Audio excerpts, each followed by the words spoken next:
Ministeerri muummee Abiy Ahmed hanga ammaatti TPLF waliin mariin jalqabame hin jiru jedhan. Haa ta'u malee kana jechuun mootummaan hanga dhumaatti TPLF waliin hin mari'atu jechuus miti jedhan.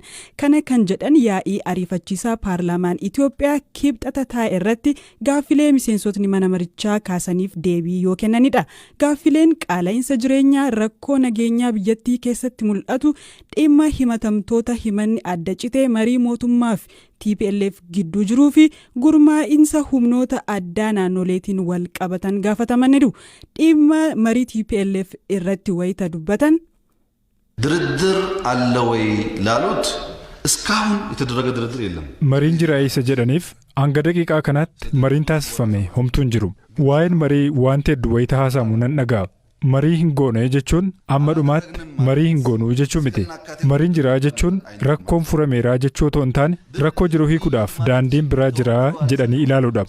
Nuti yeroo waraanaa ejjennoo nuti qabnu kan beekamu. Ammas kan goonu waanuma wal fakkaataadha. Ammas mariidhaaf nageenyaaf filannoon jiraatee TPLF qalbii yoo jijjiirrate waraanaan injifachuu akka hin dandeenye yoo hubate kana gammachuun ilaalla. Sababa jibbinsaan haala biyyi keenya hin banne akka hin goone of eeggannoon ilaaluun barbaachisaadha. Nama toon ajjeesin, qabeenya toon barbadeessin wanti ta'u jiraannaan nuti qophiidha. Waan Itoophiyaa fi tokkummaa ishee tuqu akkasumas faayidaa biyyaalessaa Itoophiyaa waan tuqu taanaan xinnaa fi guddaadhaan jennu kanarratti mari'annu. Hanga faayidaa Itoophiyaa kabachiisetti garuu dhaggeeffachuu fi mari'achuudhaaf rakkoon qabnu. Waraana bilisummaa Oromoo kan mootummaan shanee jedhee waamu irratti haasawaa kan taasisan Ministeerri muummee Abiy Ahmed miseensota mana marichaaf kana jedhaniiru. ሸኔ ጋር ተያይዞ ተነሳው እውነት ነው። ሸኔ waa'ee shanee waanti ka'e dhuguma.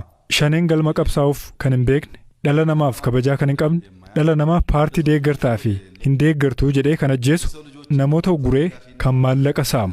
Akkamitti namoota akkamiirraa uumamee jedhamee beekuudhaaf garee nama dhibuudhaaf uummata Oromootiif kan qabsaa'u yoo ta'e maaliif misooma uummata Oromoo balleessa? Gareen kun galma hin qabu. Wanta barreeffame hin qabu. Hoogganaa hin qabu. Garee baay'ee rakkisaa ta'edha. Ji'oottan salgan darban keessa mootummaan federaalaa fi Oromiyaa garee kana wajjiniin wal waraanuudhaaf wareegama guddaa kaffaleera. Ammas humni kun gochaa hamaan itti jiru gara mo'ichaatti akka isan geessine hubatee akka dhaabuuf karaa isaaf galu hundaan qabsoonni taasifama. አንዳንዱ ለምንድነው ዩኤቪ ማትልኩት የሚል ሁሉ አለ።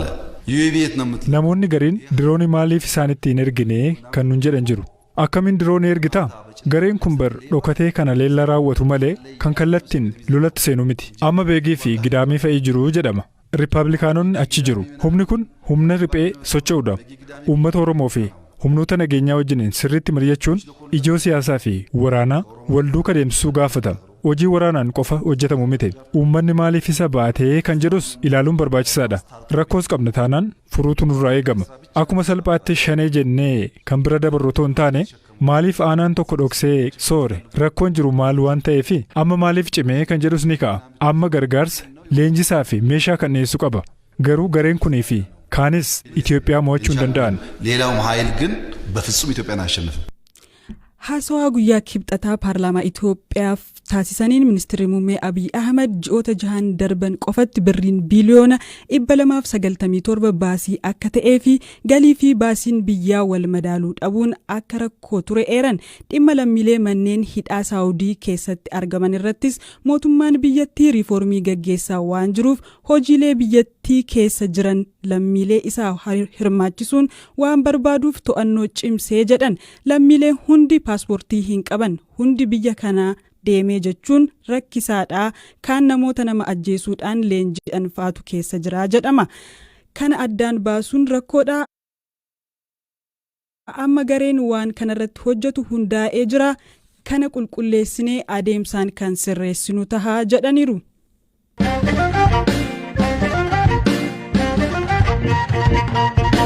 Odeessa biraattiin darbaa pireezidaantiin Raashiyaa Vladimir Putin naannolee baha Yuukireen 2 Doonetskii fi Luhansk biyya walabaa ta'uu beekamtee erkenaniin duuba loltoonni isaanii garas akka seenan ajaja dabarsan.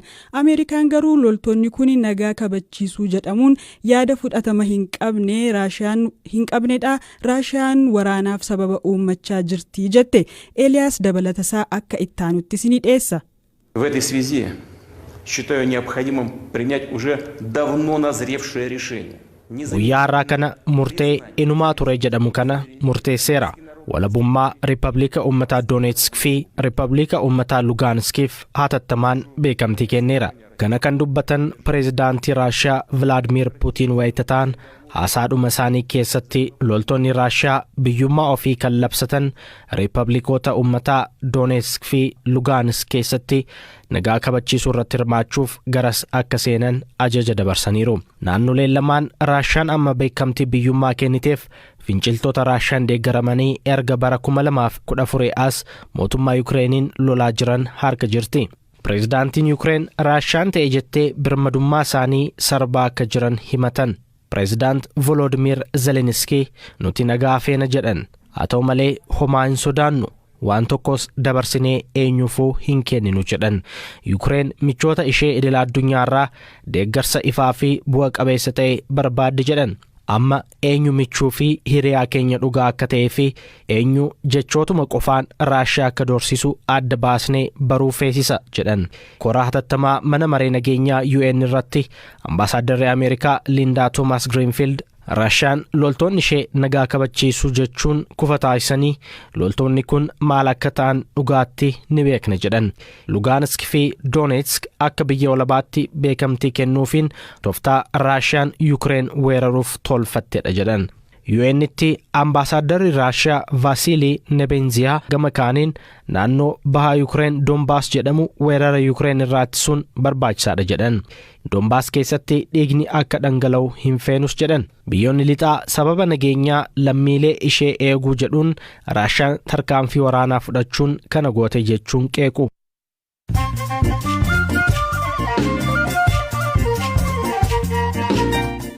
Odeessaalee gaggabaaboottan darba. Safaariikoom Itoophiyaatti JA bila dhufturraa kaasee tajaajila kennuu eegaluu fi Safaariikoom Itoophiyaatti waggoota 10 dhufan lammiilee miliyoona 1.5 ta'aniif carraa hojii akka uumu kan ibse hogga ta'u eebila dhufurraa kaasee koodii bilbilaa ida'uu 2517 jedhuun tajaajila kennuu eegalaa jedhameera.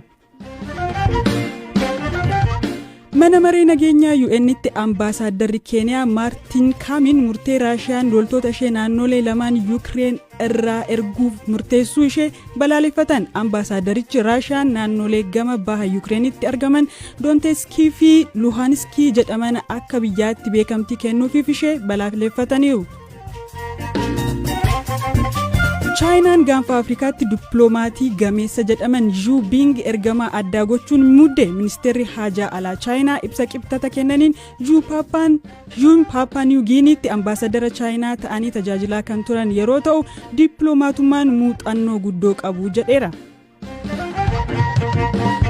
Awustiraaliyaan namicha biyya keessatti yakkamaa hamaadha jechuun waggoota 12f adamsaa turte to'annoo jala oolchuu beeksifte. Namni Girahaam Pooter jedhamu kanaan dura daa'ima umuriin ishee waggaa 10 mataa irraa muruun ajjeesuun bara 1981tti hidhaa umurii guutuun irratti murtaa'ee ture. Toorri miidiyaa hawaasaa Doonaald Tiraamp Truth Social jedhamu kuusaa aappii Ameerikaa qofatti hanga tokko daangeffamee tajaajila kennuu eegale. Aappilikeeshiniin kun Tiwiitarii waliin kan walitti dhiyaatu akka ta'e xiinxaltoonni hubachiisaniiru. Odeessaaleen galgala kanaa kan Odeessa garbiraattan ce'aa qondaalonni abaa'oo mana hidhaatti guyyoota 15 oliif lagannaa nyaataa irra turan jaarsummaa maanguddoota biyyaa booda kamisa darbee nyaata fudhachuu eegalanii amma fayyaan isaanii fooyya'uu maatiin himan. Hidhamtoota kunneen keessaa obboleessa Daawit Abdataa kan ta'e Biraanuu Abdataan BBC'tti akka himetti erga guyyaa jaarsoliin akka nyaata nyaatan gaafatanii hanga kamisa darbeetti akkaataa ajaja hakiimaan nyaata dhangala'aa fudhachaa turan jedhe. Ta'us ammallee yaala argachuu irratti rakkoon akka jiru himeera. Amma rakkoon jiru mana yaalaa dhimma mana yaalaatti batteen ciisee akka yaalamu gaafatamee ture. Koomishiniin immoo kana heeyyamuu hin dandeenyu waan jedhu deebisaniiti. Inni immoo akkasitti waan hubameef jarri kaan hundi isaaniitu immoo iskiriin ta'uu barbaadu yaalamuu carraan akkasii mimmijannee fi kanarraa kanaaf namni reefu nyaata jalqabanii sirriitti rikavar ta'an waan jedhamu qabu namni keessatti akka malee hubaman baay'een deebine ammallee batteen tiruudhaan dhibamee miti dhibee tiruutu irratti mul'ate wantichi daddarbaa waan ta'eef iddoodhuma tokko jiru hundi isaaniituyyuu akka isaatitti iskiriin ta'uu barbaadu laalamuu barbaadu carraa sanan argan. Gama biraan abukaatoowwan hidhamtoota kunneen keessaa tokko kan ta'an Dooktar Tokkummaa Dhaabaa qondaalota kunneen keessaa kan manni murtii bilisa jedhe akkasumas galmeen isaanii cufamee fe'ee ammallee hidhaa jiru jedhan waayila koo Zalaalam Taaddasaatu dubbise. Kanneen keessaa Daawit Abdataa lammii beenyaa bilisa jedhamaniiru. Dooktar Gadaa Gabbisaa Battee Urgeessaa irratti immoo himannuun banamne. Surmaayyoo. Akkasuma Kannasaa Ayyaanaa fi Mikaa'el Boronaas gara waggaa lamaa himanni banamee jiru. Waggaa lama isaan ta'eera.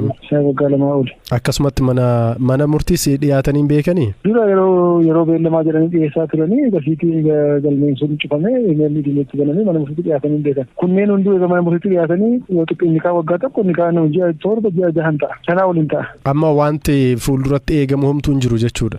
Mana murtii federaalaa Daawit Abdataaf lammii beenyaa gadhiifamaniif yaalee dadhabnaan dhiise. Kunis waan goonu waan mana murtiitti jechuudha ala waan godhuu dandeenyu waan hin qabneef abukaatonis dadhabee dhiise. Egaa korposii si'a shanjaa ol gaafanne nuuf haa gadhiisan akka jedhu jechuudha.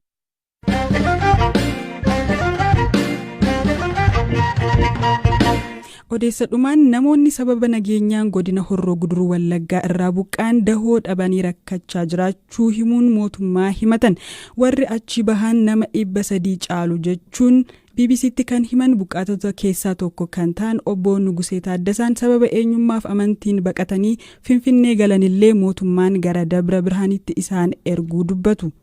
እዚሁ ታጠቀ ኃይል ነው እያለ እያጣበበ ወደኛ ወደ ሰፈራው ቀረበ humnoonni hidhatan gara iddoo qubattoonni jiran dhufan dubbii amantii fi eenyummaan jalqaban Oromoo tahee kiristaana yoo ta'e ni qalama Amaarris ni qalama abbaa torbee jechuun immoo nama qalamu balbala irratti yeroo maxxansan namni baqachuu jalqabe nutis Finfinnee yeroo turre allama caalaa iyyannoof baanee turre jalqaba Bataskaanaa Istifaanos turre achi nu baasanii jennaan yakkaa Mikaa'el deemne sana booda wiirtuu dargaggootaa Guraaraa jedhamu turre dhumarratti Jaan Meedaa turre ministeerri nagaa immoo dahoo Dabra Birhaan erga qubattaniin boodadha kan itti gaafatamummaa fudhachuu dandeenyu jennaan waan mootummaan jedhu fudhannee garas deemne achi gaafa geenyu garuu waan dhageenya hin qabnu jedhanii gara naannoo Oromiyaatti nu deebisanii amma kunoo Arsii geenyee reef konkolaataarraa bu'aa jirra jalqaba bara 1996tti